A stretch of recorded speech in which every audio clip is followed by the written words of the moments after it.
This is Peter Godinez, your ambassador with K80Y TV, with another series of Good Morning Oxnard.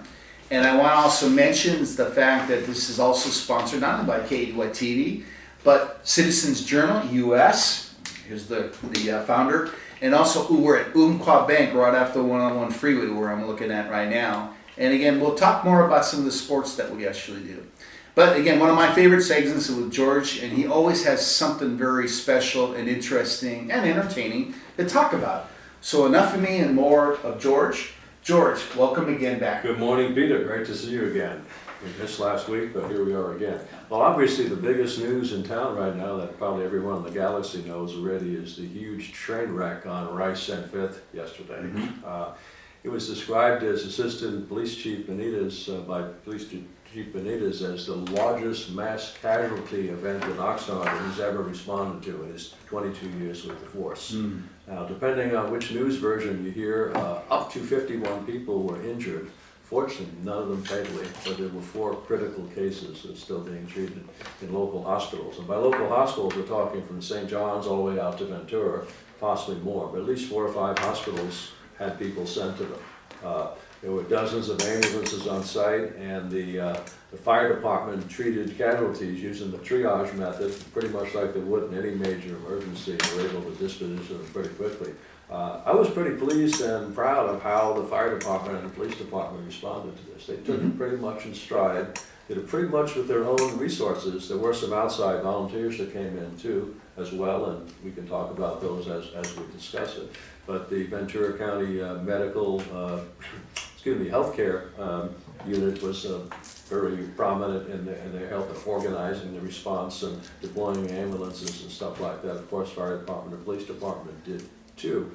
But here's what's kind of upsetting. This was all caused by one man, and it was a terrible accident. The fellow that caused the accident was in a pickup truck heading south on Rice Avenue about 5:45 in the morning, and if you've been down to Rice and 5th, you know that the railroad tracks run directly adjacent to 5th Avenue. Instead of turning onto 5th, he turned onto the railroad tracks and started heading back toward the Oxnard station, and probably quickly realized he was on the wrong course and claims his truck got stuck. He ran out of the truck and headed south and was apprehended by the police and arrested later on, and ultimately charged with leaving the scene of an accident and hit and run. Very sad. Here we have it. Caused the largest mass casualty event in Oxnard history, or at least in the last 22 years from that. Now, it's amazing that no one died, and there's some reasons for that. I heard from different reports that, first of all, the engineer was aware there was going to be an accident, because this track runs very straight for a long way from the Oxnard station to that intersection. He saw it coming, couldn't do a darn thing to stop. He could slow down, but he wasn't able to stop. And he was able to warn the conductor, who I'm told was able to warn the passengers, which probably resulted in fewer casualties than there might have been. The other important thing is that new train car technology, and those are the latest train cars, by the way, have crumple zone technology that reduces the damage in the interior of the cars and probably saved a lot of people.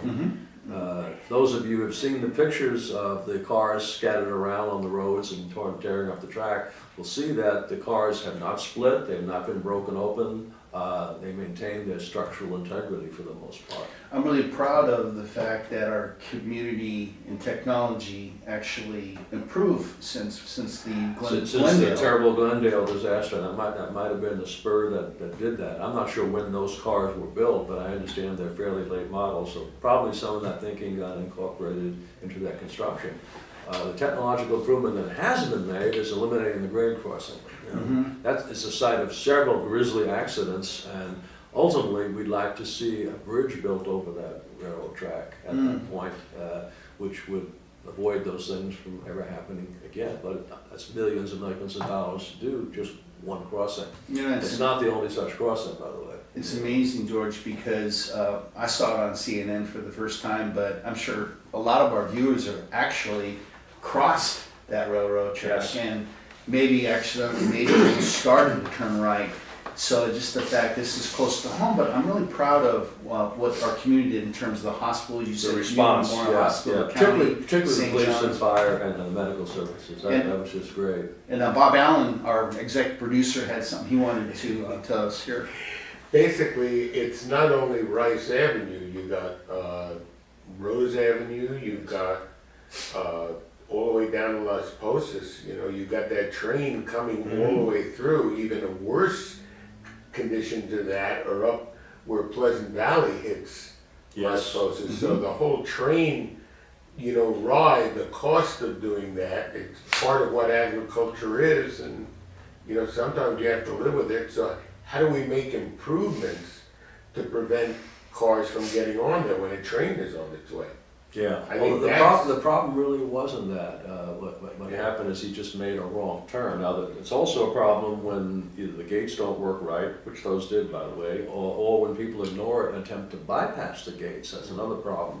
And then when they bypass it, sometimes they do it in traffic, get stuck on the grade, and that causes accidents. But I think what we're chatting about is that maybe there are ways to make it a little safer, you know, utilizing modern technology. But as you pointed out, the responses were unbelievable. They were very, very heartening indeed. All that money and training paid off. A lot of people complained about the huge expense of the public safety services, which are a major chunk of the general fund in Oxnard, which we're going to be having a meeting on very shortly, by the way. That's another topic.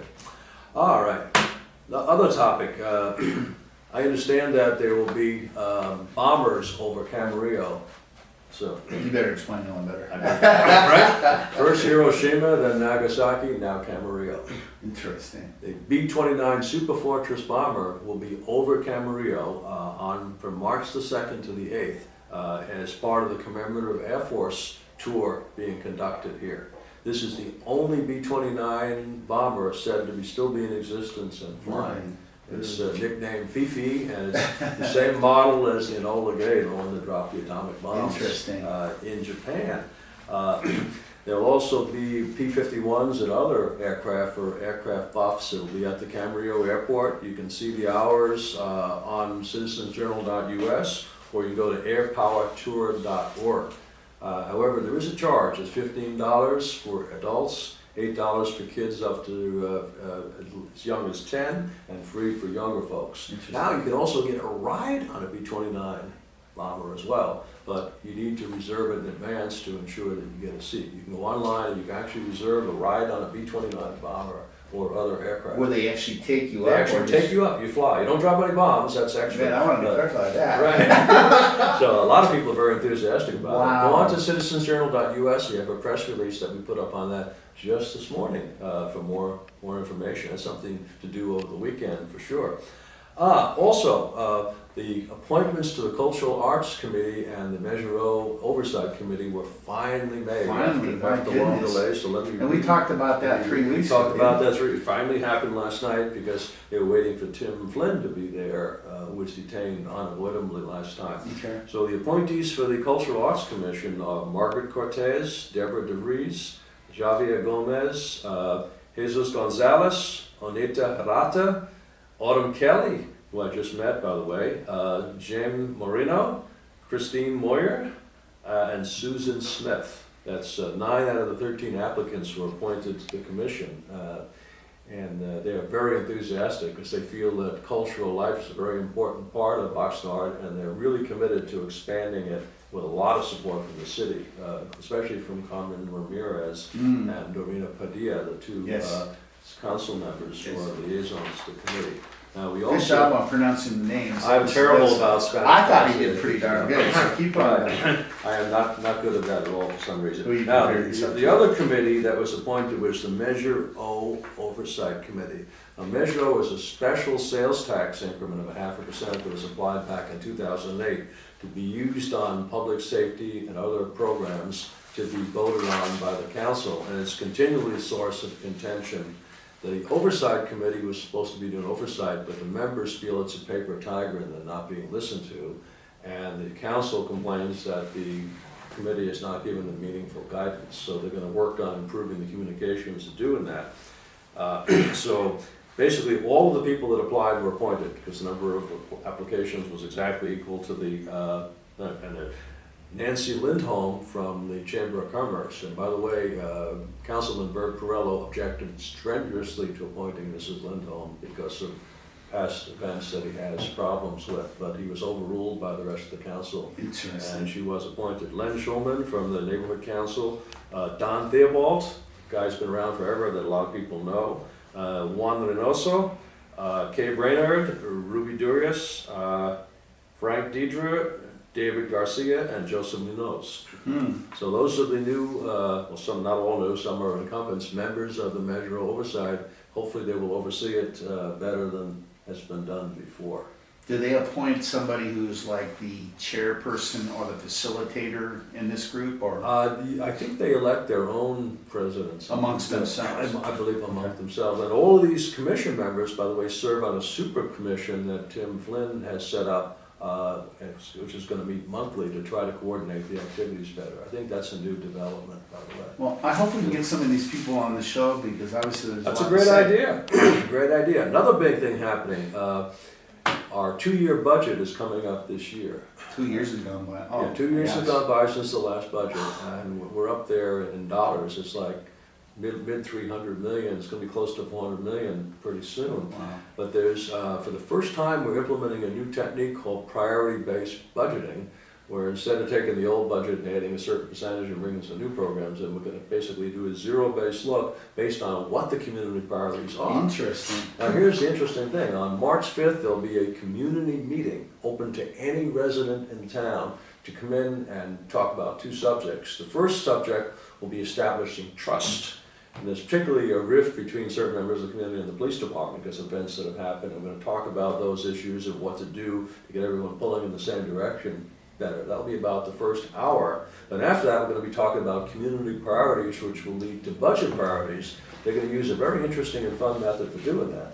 They're going to give each person some dots, and they're going to have big charts up on the wall, and persons will put their dots on the thing they have the highest priority on to find out what residents actually want to do. It's a simple graphic method that's very effective in helping to focus priorities and basically take a vote on the spot on what people think the main priorities are. Who will be the people that put the dots up, George? I think the members of Greg Nyhoff's staff, Okay. the assistant city managers are running this event. How many dots, I mean, so how I many don't people? know. I don't know the number Okay. of dots or people. Okay. We don't know how many people will show up. We'd like to get 500 people, but if we don't get a few hundred people there, it won't be that representative. So one of my jobs in the next week or so is to spread the news and help Oh, with good that so, too, to yeah. get people to come to this community meeting and make those decisions. Now, we have a new assistant city manager who used to be the assistant police chief, Scott Whitney. Scott Whitney. Very highly regarded in the community, and he's doing a fantastic job so far with his new assignment, and he's going to be the point man on some of the stuff. Last night he made a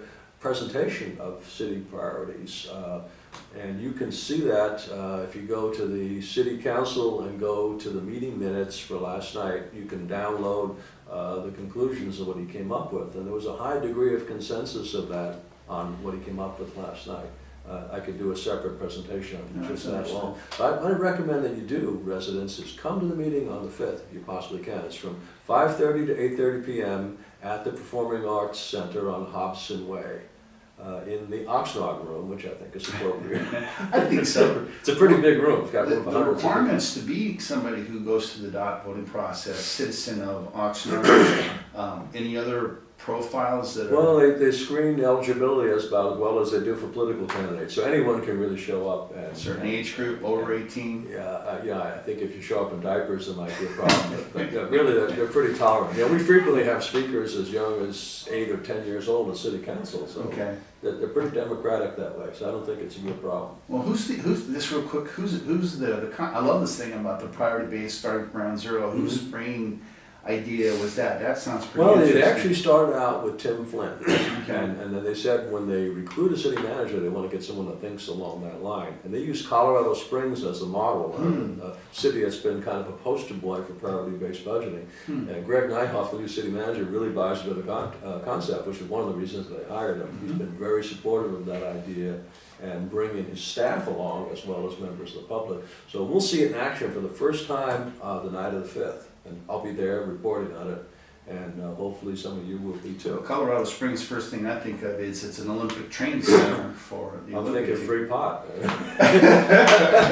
That's true. That would be a whole different thing. It really would. But go right? ahead. This is great. Some other really positive news. You know, we have a whole bunch of different commissions on every subject, can you imagine? Without a doubt in my mind, the star commission is the seniors commission.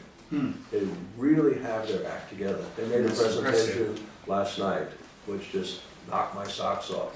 The Seniors Commission which is headed by, I have this right in front of me, Alice Sweetland, right? Has a tremendous number of programs. I'm just going to briefly summarize what they're working on right now to give you an idea. First of all, there are 3 senior centers right now. One is a temporary center, and they want to renovate the La Colonia Center, which is shut down right now. And that cannot be done until they commence work on the Las Cortes project, because that's being done in that facility. So last night, the seniors asked, when the heck will this be done? And the answer was 1 year after construction starts. What we don't have is a date on when the construction is going to start. Right. So we know it'll be at least a year before that senior center is done. They have a plan for a new roughly $18 to $20 million center, which would replace one of the centers and allow for the expansion of seniors. Seniors are the fastest growing demographic in Oxnard. They estimated In Oxnard, yeah. in Oxnard by far. It's probably going to double in the next 20 or 30 years. So we won't have facilities available for all the seniors. So that's why they want to build that new center. But some of the things they have going on right now, they have games, they have luncheons.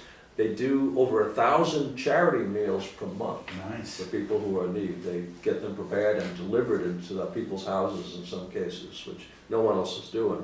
They run special events, they do trips, various types of field trips. They have guest speakers come in to the senior center. They have exercise classes. They have their own computer club. And a lot of the members are very savvy in social media and webmaster Really? and stuff like that. They have a jewelry group where they make jewelry. They have a nutrition program, a senior volunteer program where they reach out and help members of the community. One interesting new program, they have something called the Vets Career Closet. You know, a lot of guys come back from Iraq and Afghanistan really kind of messed up. Right. And they're kind of disoriented, sometimes they're homeless, and they want to go for jobs. And some of them don't even know how to dress for an interview. Interesting. They literally show them how to dress and how to go for an interview and groom themselves to be more presentable. I mean, who would even think of something like that? So, That's interesting. There's a lot of young people who don't know how to dress for an interview, but there's Yeah. some connections, yeah. exactly. Well, I have just one more topic as Sure. we're running out of time. Understood. There's an outfit called EDCO, the Economic Development Corporation, that's a partner with Oxnard City, and their mission is basically to bring business in and try to make it easier for businesses to succeed in town. And they've had, limited success. Been around, I guess, about 15 years right now, and there's been a recent change in management. Last night I met Elizabeth Callahan, who's the new director, very impressive lady who made a presentation, which you can also download and look at online by going to the City Council website. But anyhow, she cited some successes. She claims that in the last 6 months, they've attracted 27 businesses to town, which is news to me, helped 21 expand, helped 14 stay that might have otherwise left, and worked on 2 code compliance issues where there were conflicts with the city. So those are just some basic statistics. I don't know how well that's done, but that's more activity than I realized. So the city is a little unique in that they're using private corporation to facilitate this process. And the city, I believe, pays for close to half of their budget. Now, the plan was for EDCO to be self-supporting by now, and that hasn't happened. And I don't know really why yet. Now, they have some interesting ideas. They just applied for a grant to start an incubator for probiotics and nutraceutical type companies, which they think is ideal fit for this community because of the skill set and the costs and stuff like that. Now, what is an incubator? An incubator is a facility where people come in and get office space, factory space, warehouse space, access to certain services like telephone and stuff like that. It would be a lot cheaper than if they did it on their own. And if that incubator would be government funded, it would help companies start up in the community, which is similar a little bit to some of the incubator stuff that you were talking about. Bob, you want to make a comment on that at all? Well, it's, first off, the EDCO, it's 20 years old. They have some major successes. A lot of it, I mean, Steve Kinney was responsible for bringing Haas Automation here. So Haas is one of the big supporters. That's $1 billion corporation now. Yeah, So, you know, the real problem has been the economy and the overbuilt. If you drive around through the warehouses that have been built throughout Oxnard, I mean, all you do is see for lease. So certainly, the facilities that we have to attract new businesses, we all just have to be working on the same wavelength. That's very true, very true. Now, they do what's called a SWOT analysis, which I used to do back when I was a consultant, when I had a real job. The SWOT stands for strengths, weaknesses, opportunities, and threats. It's kind of a matrix you do of the major challenges and opportunities. So they summarized it briefly last night. Let me run it by you. They said one of the big problems we have is that we're very high cost, high taxes, high level of bureaucracy, high level of regulation. That's a lot of non-starters for companies, yet companies still come here. Now, why is that? Well, first of all, the weather is fantastic here. We got the ocean in our backyard, we have the mountains and all that. So people are willing to put up a lot of crap to live here. Right? So that's the thing we have working in our advantage. Now, one disadvantage they have is the average level of education in Oxnard is way lower than surrounding areas. Only 17% of residents have bachelor's degrees, according to the census. 17%. Right, and that's I think it's in the 30s around the country, and it's probably higher in Thousand Oaks and Westlake and places like that. So we're working against a disadvantage. But the advantage is we have also low-cost labor, and we have a lot of labor. There are a lot of people unemployed right now. Now, last night the number that was said was 8.1%, and I got up and actually argued with that because that 8.1% is just the percentage of people collecting unemployment. It's not the percentage of people who have given up looking for work, who are underemployed, who are structurally unemployed. The real number is probably something more in the 20s. You know, the thing that we have to do is that basically we live here because of the weather. No two ways about it, but it is a costly place to live. So our children, even when they get degrees, we have to have jobs for They them have to leave town. to support this type of living. And, you know, the thing with the incubators, no matter what it is that you're trying to improve the needs of all the people. So when you look at the labor force that you have to train, these are not dumb kids. You know, maybe it's the public-private partnership with education that's gonna make the difference. Could well be. There's lots of really intelligent kids in town, got a lot of energy, and when you give them an opportunity, some of them really run with it, some of them don't. But that's true anywhere you go. There's a lot of opportunity there. They cited advantages of the labor market, space availability, which Bob just mentioned. Now, they said that there's only a 5.8% industrial vacancy rate. I find that really hard to believe driving around town. You know, I think the key might be that there are some places that are occupied, but they're highly underutilized. If you walk into a place which is dead and it's half empty, well, there's an opportunity for sublease of property, and I recommended that last night to the group as well. Another thing they mentioned is the location near 101 Freeway, having our own port in Port Hueneme, which I really consider Greater Oxnard. I'm sorry, I know Port Hueneme people hate that, but we're really part of one community as well. Near LA is a help, and the ability to get grants. Believe it or not, this was cited by EDCO last night, one of our advantages and strengths is that we're so poor that we're eligible for all kinds of special grants for disadvantaged areas. So you get talented grant writers. She rattled off a list of 8 different grants that we can get that you can't get in Thousand Oaks or Westlake. So we have some advantages too. Now, she also mentioned that other states are doing freebies. They're literally giving land to companies, giving them tax moratoriums, providing free training, even giving cash for employees and stuff like that, and courting them, just showing up and taking people out to dinner, taking them on trips. They're aggressively trying to knock our companies off. Rick Perry is always listed as one of the big villains from Texas. He comes in here, he was courting us and trying to get them to leave and stuff like that. So we need to be aggressive in return. It's interesting. It's interesting. Yeah, so that's what's happening with them. Now, they also mentioned something else. They see several different types of industries that we're ideal for. You know, right now, Oxnard is basically an ag town, and she said something called clusters. What are the type of businesses that support ag industry, such as packing houses, shippers, fertilizer companies, and stuff like that? And there's also, she'd like to do a cluster for probiotics and nutraceuticals as well, and metals working industry. Those are all things where we have some skills already and are potential opportunities for attracting businesses to be targeted. Now, she did mention that the city's reduced the budget for EDCO more than half since the inception, that it was supposed to be self-supporting. That has not been resolved yet.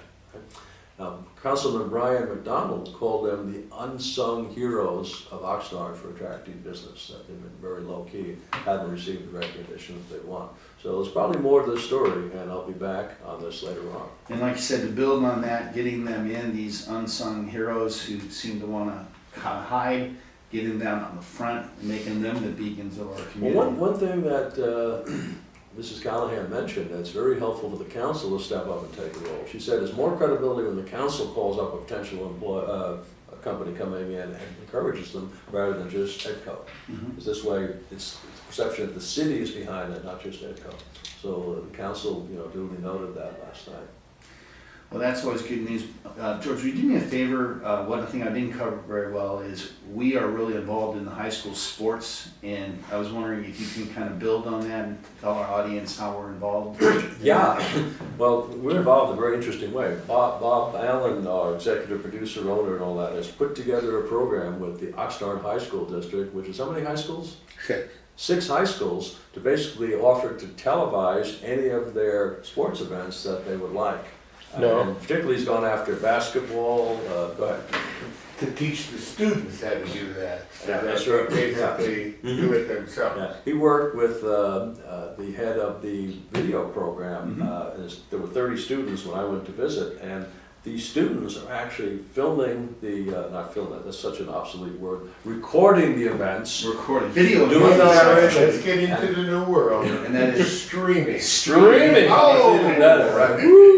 Oh, yeah, streaming. Are we being streamed right now? It's an acceptable term for delivery via the internet, whether you watch it on demand or whether you watch it live. All right, you heard it first From here. the voice We're being of the streamed. founder and executive producer of KDY, Bob Right. Allen. Anyway, these kids, they're really kids, they're actually young adults, are doing a very credible job. There are several different episodes already up on Citizens Journal and KADYTV.com. You can go there and see the events, plus you can see a schedule of upcoming events as well. As far as I know, no one else is doing video on high school events in the area. No, A pioneer here. I knew that Bob was going to come, so I hired you to kind of talk about that. And I really hope our viewers, as we wrap up, realize that KDY TV and Citizen Journal US, we're all about connecting community. And so sometimes it's kind of hard to describe it. Hopefully you shared the vision. And with that, George, always a pleasure. We owe each other a meal. We keep on prolonging that. Maybe we should eat while we stream. But this is Peter Godinez, KADY TV, your ambassador, with George Miller of Citizen US.